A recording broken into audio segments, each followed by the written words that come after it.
గ్రంథం 23వ అధ్యాయం 2వ వచనంలో వాక్యం ఈ విధంగా వ్రాయబడుతూ ఉంది. పచ్చిక గల చోట్ల ఆయన నన్ను పరుండ చేయుచున్నాడు, శాంతికరమైన జలముల యొద్ద నన్ను నడిపించుచున్నాడు. ఇక్కడ దైవజనుడు అంటూ ఉన్నాడు, శాంతికరమైన జలముల వద్ద ప్రభువు నన్ను నడిపించుచున్నాడు. దేవుడు తన బిడలకు కావలసిన శాంతికరమైన జలాలను దయచేసే దేవుడై ఉన్నారు. అందుకనే ఈ నది ఎక్కడ ప్రవహిస్తుందో అక్కడ మందలకు నీళ్లు దొరుకుతాయి. దావీదు భక్తుడు అంటున్నాడు, యెహోవా నా కాపరి, నాకు లేమి కలగదు. పచ్చిక గల చోట్ల ఆయన నన్ను పరుండ చేయుచున్నాడు. శాంతికరమైన జలముల యొద్ద ఆయన నన్ను నడిపిస్తూ ఉన్నాడు. దేవుడిని ఎవరైతే కాపరిగా ఆశ్రయంగా కలిగి ఉంటారో అట్టి బిడలకు దేవాది దేవుడు శాంతికరమైన జలములను అనుగ్రహిస్తారు. నీరు శరీరానికి ఎంత అవసరమో దేవుని వాక్యము అనేది, దైవ సన్నిధి అనేది ఒక్కొక్క విశ్వాసికి ఎంతో అవసరమో అని వాక్యం సెలవిస్తూ ఉంది. కనుక ఎంతో అవసరమైనటువంటి ఆ దేవుని వాక్యాన్ని, శాంతికరమైన జలములను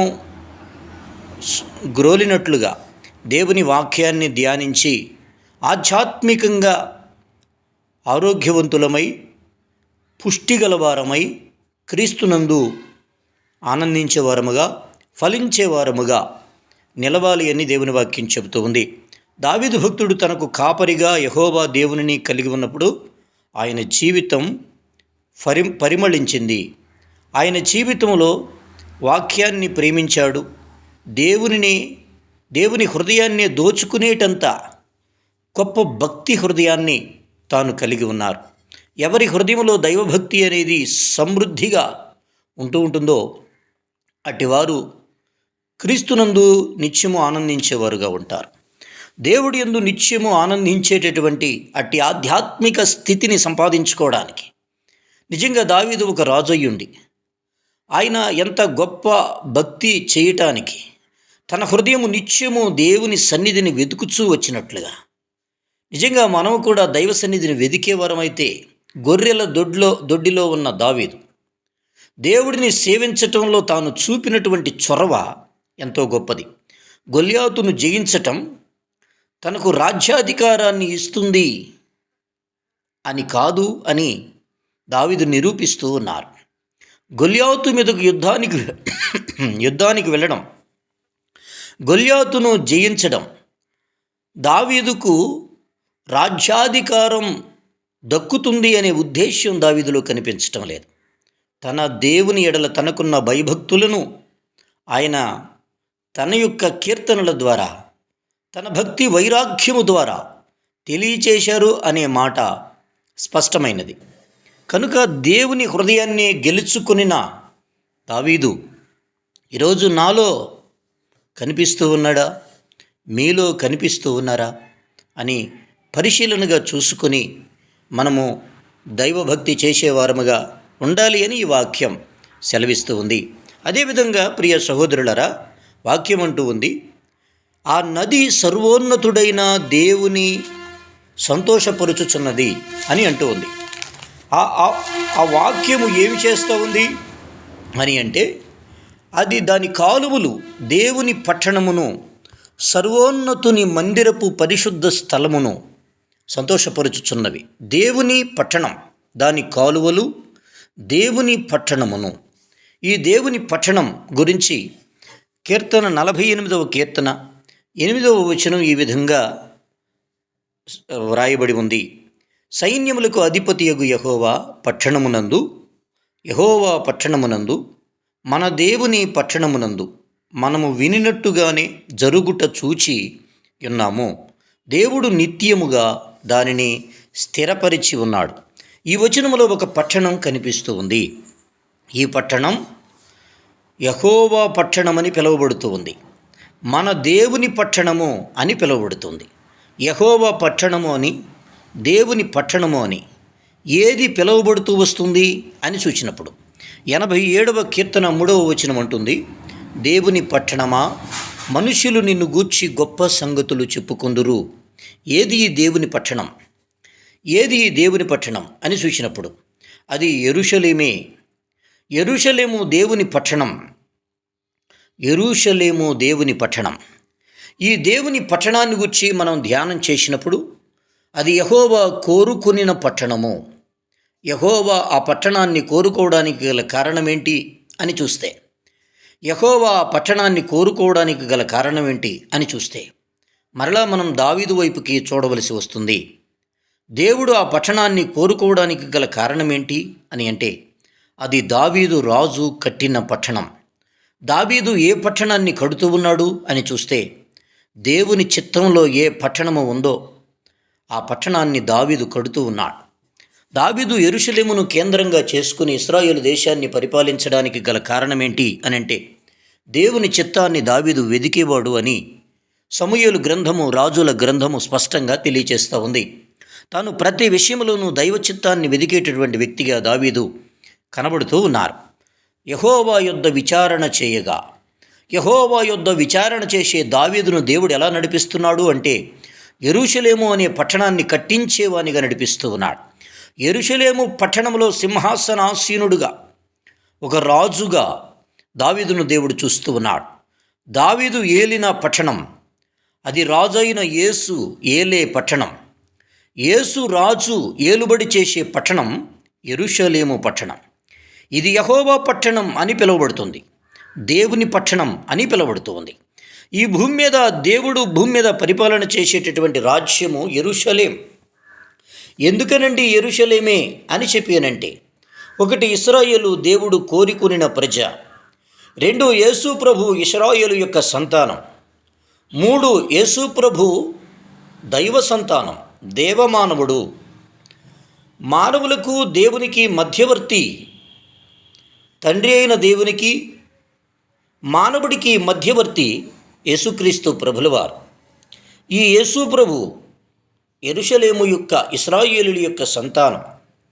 కాబట్టి ఈ యేసు ప్రభు యెరూషలేము అనే పట్టణాన్ని కేంద్రముగా చేసుకొని యేసు నామమున సర్వలోకానికి పరలోక రాజ్య సువార్తమానం ప్రకటింపబడుతూ వచ్చిందో, యేసు నామమున సర్వలోకానికి సువార్తమానం ప్రకటింపబడుతూ వచ్చిందో, ఆ యేసు యెరూషలేము పట్టణమును దేవుని పట్టణముగా ప్రకటిస్తూ ఉన్నారు. అది యెహోవా పట్టణముగా ప్రకటిస్తూ ఉన్నారు. ఆయన సింహాసనాసీనుడై ఆ పట్టణము నుండి ఈ లోకాన్ని ఏలుబడి చేసేవారై ఉన్నారు అని కీర్తనల గ్రంథం 72వ అధ్యాయం, యెషయా గ్రంథాలలో ఈ మాటలన్నీ కూడా స్పష్టంగా వ్రాయబడుతూ వస్తూ ఉన్నాయి. దేవునికి స్తోత్రం, హల్లెలూయా. కాబట్టి చూడండి, ఇక్కడ మనం దేవుని బిడ్డలుగా మనం గమనించినప్పుడు కొన్నిసార్లు దేవుడు మనల్ని ఆయన చల్లని నీడలో నడిపించాలని, మెల్లని స్వరముతో నడిపించాలని దేవుడు కోరుతూ వస్తే, యెషయా గ్రంథం 8వ అధ్యాయం 6వ వచనం 7వ వచనం వాక్యం అంటా ఉంది, ఈ జనులు మెల్లగా పారు షిలోహు నీళ్లు వద్దని చెప్పి రెజీనును బట్టి రెమల్య కుమారుని బట్టి సంతోషించుచున్నారు. ఈ జనులు మెల్లగా పారు షిలోహు నీళ్లు వద్దని. షిలోహు నుంచి మెల్లగా పారు నీళ్ల ఓట ఉంటే ఇశ్రాయేలీలు ఆ నీళ్లు వద్దు అని రెజీనును బట్టి రెమల్య కుమారుని బట్టి సంతోషిస్తూ ఉన్నారు అని వాక్యం చెబుతూ ఉంది. దేవుని నడుపుదల, దేవుని చిత్తాన్ని కాదు అని, దేవుని వద్ద విచారణ చేయుట వద్దు అని ప్రజలు ఒక మనుషుడిని ఆశ్రయిస్తూ ఉన్నారు. ఒక మానవ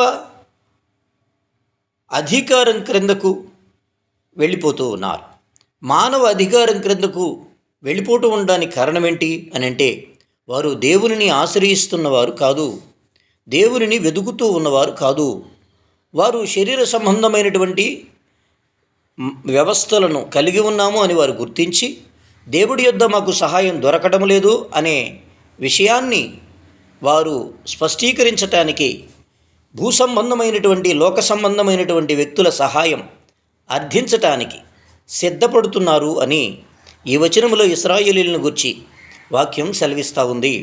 దేవునిని విచారించవలసినటువంటి మనుషుడు మానవులను ఆశ్రయించటానికి, లోకాన్ని ఆశ్రయించటానికి కారణం ఏంటి అని అంటే, సత్యాన్ని అతడు ఒప్పుకోకపోవడమే, సత్యం యొద్దకు అతడు రాలేకపోవడమే, సత్యాన్ని అతను గ్రహించలేకపోవడమే, సత్యాన్ని అతను జరిగించలేకపోవడమే. దేవునికి స్తోత్రం. కాబట్టి జీవ జలముల నది అయిన యేసు సన్నిధిలో ఒక వ్యక్తి నిలవాలి అని అంటే ఆయన సత్య సంబంధమైనటువంటి దేవుడిగా ఆ వ్యక్తి ధ్యానం చేయాలి. సత్యవంతుడైనటువంటి దేవునితో సహవాసం చేయాలి. సత్యవంతుడైనటువంటి దేవుని అడుగుజాడలలో మనుషుడు నడుచుకోవాలి. అప్పుడు మాత్రమే లోక సంబంధమైన అధికారాల క్రిందకు దాసుడిగా వెళ్ళవలసిన అవసరం ఉండదు అని వాక్యం సెలవిస్తూ ఉంది. దేవునికి స్తోత్ర. కాబట్టి ప్రియ సహోదరులారా, దేవుని మాటలు చెప్తున్నాయి కదా. దినవృత్తాంతాలు 2వ గ్రంథం 6వ అధ్యాయం 6వ వచనములో వాక్యం ఈ విధంగా సెలవిస్తూ ఉంది. ఇప్పుడు నా నామము ఉంచుటకై యెరూషలేమును కోరుకొంటిని, నా జనులైన ఇశ్రాయేలీల మీద అధిపతిగా ఉండుటకై దావీదును కోరుకొంటిని అని దేవుడు చెప్తున్నాడు. నా నామముంచుటకై యెరూషలేమును కోరుకొంటిని అని దేవుడు చెప్తున్నాడు. నా జనులైన ఇశ్రాయేలీల మీద అధిపతిగా ఉండుటకై దావీదును కోరుకొంటిని. దేవాలయము ఉన్న పట్టణం యెరూషలేము పట్టణం, సత్యవంతుడైన రాజు ఉన్న పట్టణం యెరూషలేము పట్టణం. యెరూషలేము పట్టణానికి 2 ఆధిక్యతలు ఉన్నాయి. ఒకటి, అది దేవాలయం కలిగిన పట్టణం. 2, అది దేవుని చేత అభిషేకించబడినటువంటి దైవాభిషేకం కలిగిన దావీదు ఉన్న పట్టణం. కాబట్టి ఈ పట్టణము యొక్క ప్రత్యేకత ఏంటి?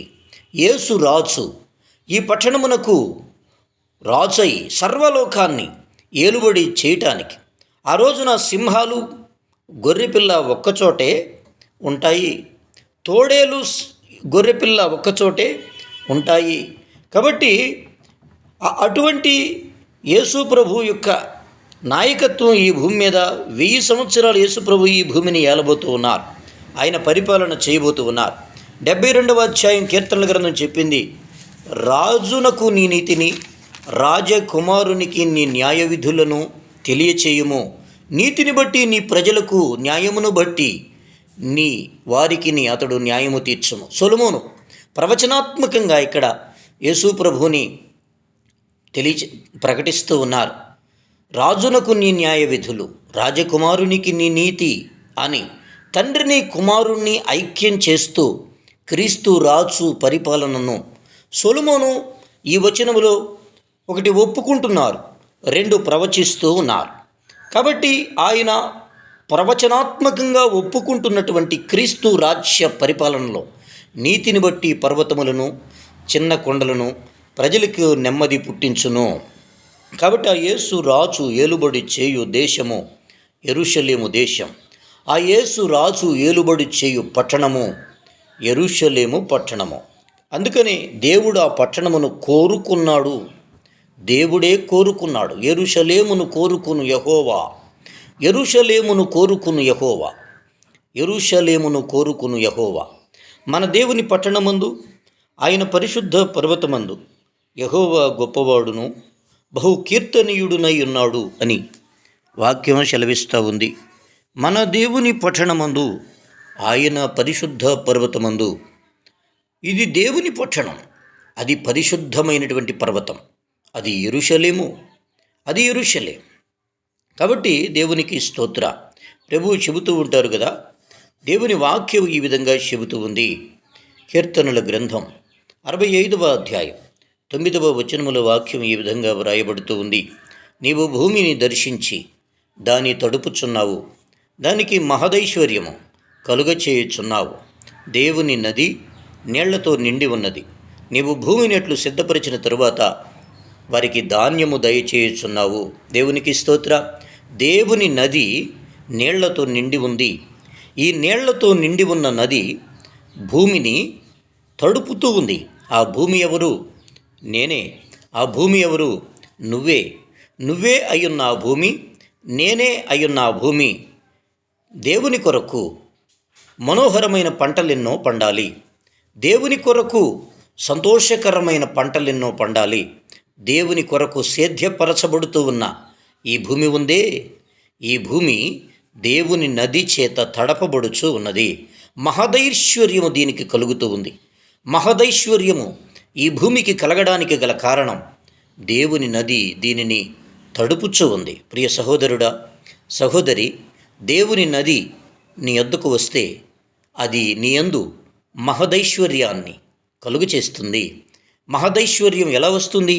దేవుని నది నీ యొద్దకు వస్తేనే. కనుక ఈ దేవుని నది ఏంటో నీవు ప్రార్థన చేయాలి. ఈ దేవుని నదిని గూర్చి నీవు ధ్యానము చేయాలి. ఈ దేవుని నదిని నీవు తెలుసుకోవాలి, కలుసుకోవాలి. ఇందులో మహదైశ్వర్యము పొందుకోవాలి. దేవునికి స్తోత్రం, హల్లెలూయా. కాబట్టి దేవుని వాక్యం చెబుతూ ఉంది. యెషయా గ్రంథం 48వ అధ్యాయం 18వ వచనముల వాక్యం ఇలా అంటూ ఉంది, నీవు నా ఆజ్ఞలను ఆలకించవలెనని నేనెంతో కోరుచున్నాను. ఆలకించిన ఎడల నీ క్షేమము నది వలెను, నీ నీతి సముద్ర తరంగముల వలెను ఉండును. దేవునికి స్తోత్ర. ఒక వ్యక్తి క్షేమము నది వలె ప్రవహిస్తుంది. ఈ నది దేవుని నదియే.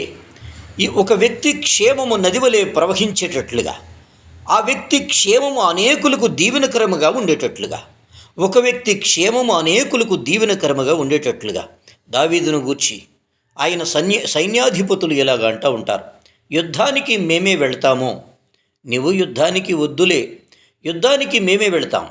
మా రాజు ప్రాణము 1000 మంది సైన్యాధిపతుల కంటే ఎక్కువ విలువైనది. 10,000 కంటే నీవు అతి ఉత్తమమైన వాడవు అని దావీదును గూర్చి సైన్యాధిపతులు ఈ విధంగా అంటూ ఉంటారు.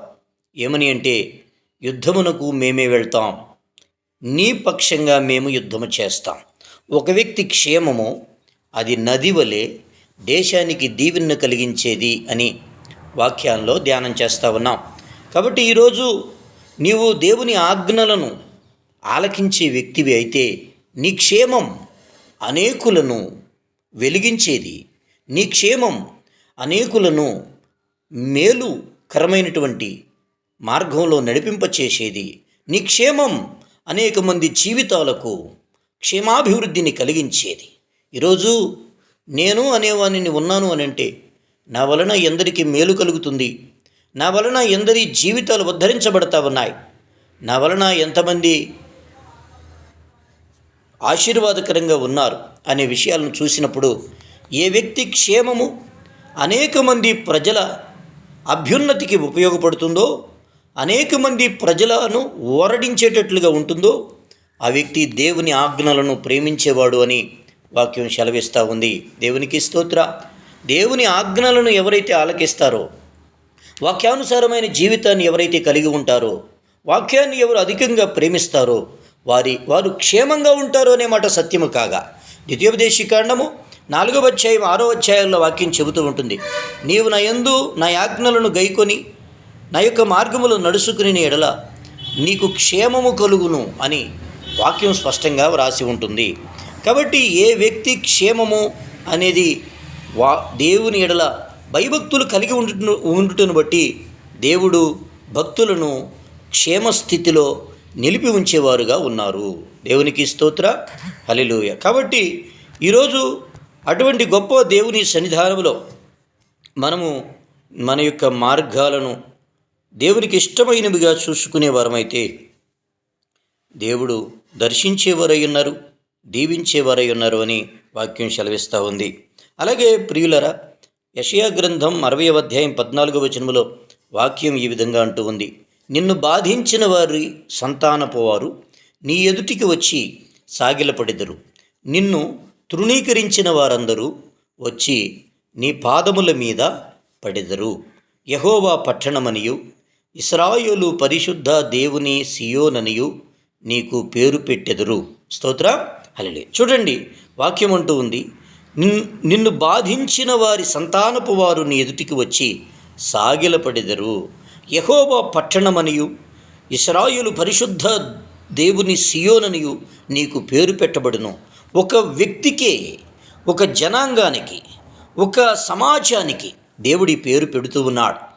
ఇశ్రాయేలుకు దేవుడు ఆ పేరు పెట్టి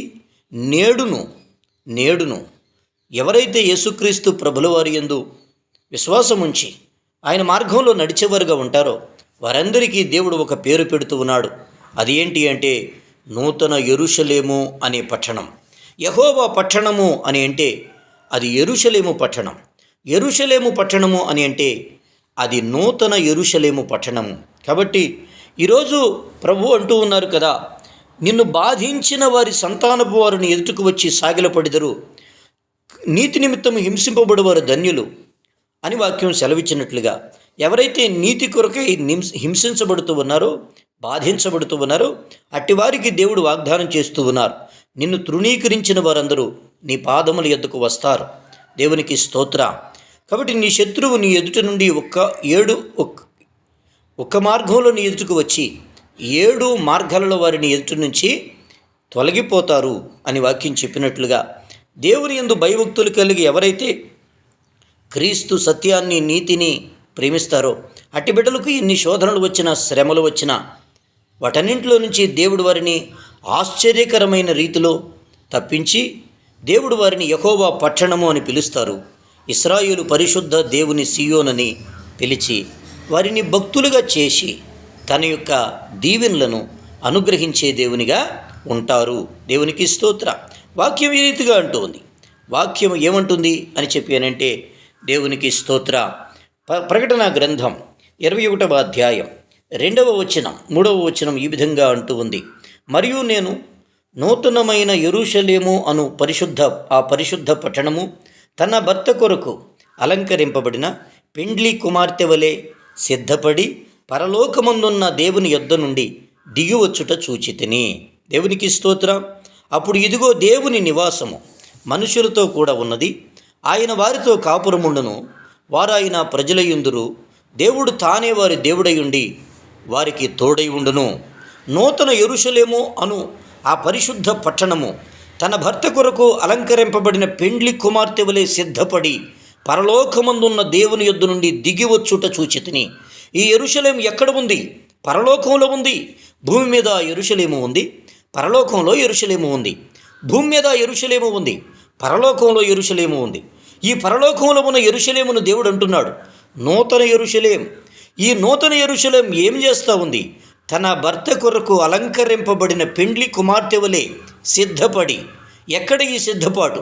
భూమి మీదే. ఎక్కడిది కనబడుతూ ఉంది? పరలోకంలోనే. పరలోకంలో కనిపించే ఈ నూతన యెరూషలేము అనే పట్టణం భూమి మీద సిద్ధపరచబడుతూ ఉంది. భర్త కొరకు అలంకరింపబడిన పెండ్లి కుమార్తె వలె, భర్త కొరకు అలంకరింపబడిన పెండ్లి కుమార్తె వలె ఈ భూమి మీద సంఘం సిద్ధపరచబడుతూ ఉంది. అందుకే పౌలు భక్తుడు అన్నాడు, అది మచ్చ, ముడత, కళంకం అటిది మరి ఏదైనను లేకుండా నేను దానిని నిర్దోషమైనదిగాను దేవుని ఎదుట యోగ్యమైనదిగాను ఉన్నట్లుగా సంఘం కొరకై నేను ప్రయాసపడుతున్నాను అని పౌలు భక్తుడు స్పష్టంగా సంఘాన్ని గుర్చిన దర్శనాన్ని తెలియచేస్తూ ఉన్నారు. సంఘం దేవుని కొరకు ఎలా సిద్ధపరచబడాలి? సంఘాన్ని సిద్ధపరుస్తుంది ఎవరు అని అంటే పరిశుద్ధాత్మయే. పరిశుద్ధాత్ముని చేత ఏ సేవకుడు నడిపించబడుతూ ఉన్నాడో, ఏ సేవకుడు నింపబడుతూ ఉన్నాడో అట్టి సేవకుడు దేవునికి స్తోత్రం సంఘాన్ని భర్త కొరకు అలంకరింపబడిన పెండ్లి కుమార్తె వలె సిద్ధపరుస్తూ ఉన్నాడు. ఆ భర్త కొరకు అలంకరింపబడిన పెండ్లి కుమార్తె ఏ విధంగా సిద్ధపడుతూ ఉంటుందో సంఘము దేవుని రాకడ కొరకై ఆ విధంగా సిద్ధపడాలి. దావీదు అన్నట్లుగా నా నోట నీవు నూతన కీర్తన ఉంచి ఉన్నావు. ఎవరి నోట నూతన కీర్తన ఉందో, ఎవరి హృదయాలలో దేవుని వాక్యము ఉందో, ఎవరి జీవితాల్లో దేవుని యందలి భయభక్తులు ఉన్నాయో, ఎవరు సన్నిధికి తమను తాము అప్పగించుకుంటూ, అర్పించుకుంటూ, సమర్పించుకుంటూ దేవుని మార్గంలో నడిచేవారుగా ఒక కట్టుదిట్టమైనటువంటి నిష్ఠాగరిష్ట ఆ దైవీకమైనటువంటి విలువలు కలిగిన భక్తి చేయడానికి ఎవరు ఇష్టపడుతూ ఉన్నారు? యోసేపు వంటి పరిశుద్ధత, షద్రకు, మేషకు, అబేద్నెగోలు లాంటి ఖచ్చితమైన తీర్మానాలు కలిగి క్రీస్తు కోసం బ్రతకాలి అనే దావీదు లాంటి వైరాగ్యం, క్రీస్తు నామాన్ని మహింపరచడం కొరకైనటువంటి మొర్దెకై లాంటి పట్టుదల ఏ వ్యక్తి, ఏ భక్తుడు కలిగి ఉన్నాడో అట్టివారు పెండ్లి కుమార్తె వలె అలంకరించబడుతూ ఉన్నారు. భర్త కొరకు అలంకరించబడుతూ ఉన్నారు. సంఘమా, నీ దృష్టి భర్త అయినటువంటి యేసు ప్రభు మీద ఉన్నదా? సంఘమా, నీ దృష్టి భర్త అయినటువంటి యేసు ప్రభు మీద ఉందా? నేడు మన దృష్టి పేరాశ, నేడు మన దృష్టి లోకం యొక్క పొగడ్త, నేడు మన దృష్టి నేను కూడా లోకానికి కనిపించాలి అనే ఆరాటమా, పోరాటమా? ప్రజల దృష్టిలో నేను ఉన్నాను అనే భావన, లేక భర్త కొరకు యేసు కొరకు అలంకరింపబడే వారిని ప్రవచనాత్మకంగా ఈరోజు దేవుడు అంటూ ఉన్నారు, ఎవరి హృదయాలు దేవుని వాక్యం కొరకైనటువంటి నిశ్చయమైనటువంటి ఆసక్తిని కలిగి ఉన్నాయో, నిశ్చయమైనటువంటి దాహాన్ని కలిగి ఉన్నాయో, అట్టి బిడలను నా దేవుడు వారి మీదకు తన హస్తాన్ని పంపి వారిని స్థిరపరిచేవారై ఉన్నారు అని ఈ మధ్యాహ్నం వాక్యం సెలవిస్తూ ఉంది. దేవునికి స్తోత్ర. కాబట్టి నా ప్రియ సహోదరులారా, నిజమైన దప్పిక, నిజమైన ఆసక్తి క్రీస్తు కొరకు ఎవరు కలిగి ఉన్నారో అట్టివారిని స్థిరపరచడానికి దేవుని ఆత్మ సంఘముల మీద పనిచేస్తూ ఉంది, సంఘాల మీద పనిచేస్తూ ఉంది. దేవుని ఆత్మ యోసేపులను గమనిస్తూ ఉంది, షద్రకు, మేషకు, అబేద్నెగోలను గమనిస్తూ ఉంది. కాబట్టి ప్రియ సహోదరులారా, భర్త కొరకు అలంకరించబడినటువంటి పెండ్లి కుమార్తె వలె సంఘాన్ని సిద్ధపరచటానికి పౌలుకు ఉన్న ఆసక్తి, పేతురుకున్న ఆసక్తి, యోహానుకున్న ఆసక్తి, ఈరోజు ఎందరూ కలిగి ఉండడానికి ఖచ్చితమైనటువంటి ఆసక్తిని, ఆశను కలిగి ఉన్నారో అట్టి వారి మీదకు ఈరోజు బలమైనటువంటి పరిశుద్ధాత్మ శక్తి విడుదలవుతూ ఉంది. పరిశుద్ధాత్మ శక్తి, పరిశుద్ధాత్ముడు మాత్రమే ఒక వ్యక్తిని వాడుకొని సంఘాన్ని క్రీస్తు కొరకు అలంకరించబడిన పెండ్లి కుమార్తె వలె తయారు చేయడం అనేది జరుగుతుంది. క్రీస్తు కొరకు అలంకరించబడిన పెండ్లి కుమార్తె వలె సంఘాన్ని తయారు చేయటానికి సేవకుడు నిజముగా పరిశుద్ధాత్మ చేత నింపబడాలి, పరిశుద్ధాత్మ చేత నడిపించబడాలి. అందుకే ప్రతిరోజు నీ ఆత్మను నా యందు ఉంచి నన్ను నడిపించండి నాయనా, నీ ఆత్మను నా హృదయంలో పొంగి పొర్లేటట్లు చేయండి నాయనా అని ప్రార్థన చేయాలి. దావీదంటున్నాడు, నా గిన్నె నిండి పొర్లుచున్నది. ఈ మాట పేతురు జీవితంలో, ఈ మాట పౌలు జీవితంలో ఖచ్చితంగా నెరవేరింది అనే సత్యాన్ని ఓ దైవజనుడా నీవు గుర్తించగలుగుతున్నావా? పౌలు గిన్నె నిండి పొర్లింది అని నేను చదువుతున్న బైబిల్ సాక్ష్యమిస్తూ ఉంది. పేతురు గిన్నె నిండి పొర్లింది అని నేను చదువుతున్న బైబిల్ సాక్ష్యమిస్తూ ఉంది. ఓ సేవకుడా, పౌలును నడిపించిన ఆత్మ, పేతురును నడిపించిన ఆత్మ ఈరోజు నిన్ను నడిపించడానికి ఇష్టపడి అది ఏముంటుంది అని అంటే, సేవ అంటే పేరాశ కాదని, సేవ అని అంటే స్థానాల కొరకైంది కాదని, సేవ అని అంటే అంగుల కొరకు, ఆర్భాటాల కొరకైంది కాదు అని, భర్త కొరకు అలంకరించబడే సంఘాన్ని తయారు చేయటానికి ఎవరు తమ హృదయాలను, తమ యొక్క సేవా జీవితాన్ని ఇంకా ఫలప్రదం చేసుకోవాలని కోరుతారో, సంఘానికి మనం బోధించే బోధలు, సంఘానికి మనం చూపించే దారి ఎటువంటిది? చరిత్రలో నేను ఒకడిని నిలిచిపోవాలి. నువ్వు కాదు నాయనా నిలవవలసింది. దేవునికి స్తోత్ర. దేవుడు నీ యందు ఉంచిన పరిశుద్ధాత్మ చరిత్రలో నిలిచిపోవాలి. దేవుడు తన యందు ఉంచిన పరిశుద్ధాత్మ చరిత్రలో నిలిచిపోయేటట్లు ఉపయోగపడిన వారు దైవజనులు భక్త్ సింగ్ గారు, దైవజనులు పిఎం స్వామియలయ్య గారు. వారు స్థానాల కొరకు పని చేయలేదు. వారి మీద నిలిచిన పరిశుద్ధాత్మ వారిని ఎక్కడికి ఎత్తుకుని పోతే అక్కడికెల్లా వాళ్ళు వెళ్ళారు. ఈరోజు మనం ఎలాగున్నామో నన్ను చెప్పనిస్తారా? ఈరోజు మనం ఎలాగ ఉన్నామో నేను చెప్పాలి అని అంటే, దేవుని ఆత్మను మనం తీసుకుని పోతాం. దేవుని ఆత్మను మనం తీసుకుని పోయేవారం. పరిశుద్ధాత్మ నాతో కూడా రండి, పరిశుద్ధాత్మ నాతో కూడా రండి. అది వస్తుందో రావట్లేదో తరువాతి సంగతి. నాకు తెలిసిన మాట లేదో నేను చెప్పుకోవాలి, నాకు తెలిసిన వాక్యమేదో నేను బోధించేస్తా అని మనం అంటున్నాం. కానీ వాక్యం అంటుంది, పరిశుద్ధాత్ముడు ఒక వ్యక్తిని ఎక్కడికి తీసుకుపోతాడు? జీవ జలముల ఓట వద్దకు తీసుకుని వెళ్తాడు. ఎక్కడికి తీసుకువెళ్తాడు? దేవుని సంఘాన్ని ఎలా సిద్ధపరచాలో ఆ జ్ఞానాన్ని నిత్యము బోధించేది పరిశుద్ధాత్ముడే. కనుక ఎవరి హృదయంలో జీవ జల ఓట ఉంది అని అంటే, సంఘాన్ని పెండ్లి కుమార్తె వలె తయారు చేయటానికి దైవిక జ్ఞానాన్ని ఎవరు కలిగి ఉండాలని కోరుతూ ఉన్నారో అట్టి వారు నిజమైనటువంటి సేవ చేస్తున్నటువంటి వారు, నిజమైనటువంటి సేవ చేస్తూ ఉన్నటువంటి వారు. కాబట్టి వాక్యం ఈ విధంగా సెలవిస్తూ ఉంది. దేవుని నది అది పరిశుద్ధాత్ముడే. ఆ పరిశుద్ధాత్ముడిని మన హృదయంలో ఉండనిస్తే, ఆ పరిశుద్ధాత్ముడిని మన హృదయంలో నివసింపనిస్తే, అంటే దాని అర్థం పరిశుద్ధాత్మను మన దగ్గర ఉండకుండా చేస్తూ ఉంది, నివసింపకుండా చేస్తూ ఉంది మనమే. ఆ క్రిస్మస్కు చాలామంది వచ్చారు, చాలా గిఫ్ట్లు తెచ్చారు, చాలామంది వచ్చారు. కానీ యేసు ప్రభు రావడానికి మాత్రం అనుమతి లేదు అట. యేసు ప్రభు రావడానికి అక్కడ ఆహ్వానం లేదు అట. యేసు ప్రభు లేని క్రిస్మస్లు ఎలాగూ ఉంటాయో, పరిశుద్ధాత్ముడు ఒకని హృదయంలో నివసించకపోతే పెండ్లి కుమార్తె వలె సంఘము తయారు చేయబడడం ఎలా సాధ్యం? పెండ్లి కుమార్తె వలె సంఘం తయారు చేయబడాలి అని అంటే దేవుని నది ప్రతి వ్యక్తి హృదయంలో ప్రవహింపనివ్వాలి. ఏ వ్యక్తి తన హృదయంలో దేవుని ఆత్మను ప్రవహింపనిస్తాడో ఎలా అది సాధ్యం? సన్నిధిలో మోకరిల్లుటే, సన్నిధిలో దేవుని వైపుకు చూడడమే, దేవునిని గుర్చిన ధ్యానాన్ని కలిగి ఉండడమే. నీవు నాతో మాట్లాడు వరకు నేను నీ సన్నిధిని విడిచిపెట్టనయ్యా, నీవు నన్ను నీ ఆత్మతో నింపు వరకు నేను నిన్ను విడిచి నేను పోనయ్యా అని చెప్పి దైవ సన్నిధిలో ఆయన ఆత్మను పరిపూర్ణంగా నింపుకునే వరకు ఎవరు కనిపెట్టి ప్రార్థన చేయుదురో, ఎవరు కనిపెట్టి ప్రార్థనలో నిలిచి ఉందిరో వారు దేవుని ఆత్మను కలిగి సంఘాన్ని పెండ్లి కుమార్తె వలె తయారు చేయడానికి దేవుని ఆత్మ చేత నడిపించబడుతున్నటువంటి సేవకులు అని వాక్యం బోధిస్తూ ఉంది, వాక్యం ఉద్ఘాటిస్తూ ఉంది. దేవునికి స్తోత్ర. కాబట్టి పెండ్లి కుమార్తె వలె సంఘాన్ని తయారు చేయడానికి ఈరోజు జీవ జలముల నది వలె పరిశుద్ధాత్మను నీ హృదయాలలో పెళ్ళొబికించేటటువంటి దేవుడు నా యొద్ద ఉన్నాడా, నీ యొద్ద ఉన్నాడా? ఆయన ఉన్నాడు అనే సత్యాన్ని నీవు గుర్తించగలుగుతున్నామా?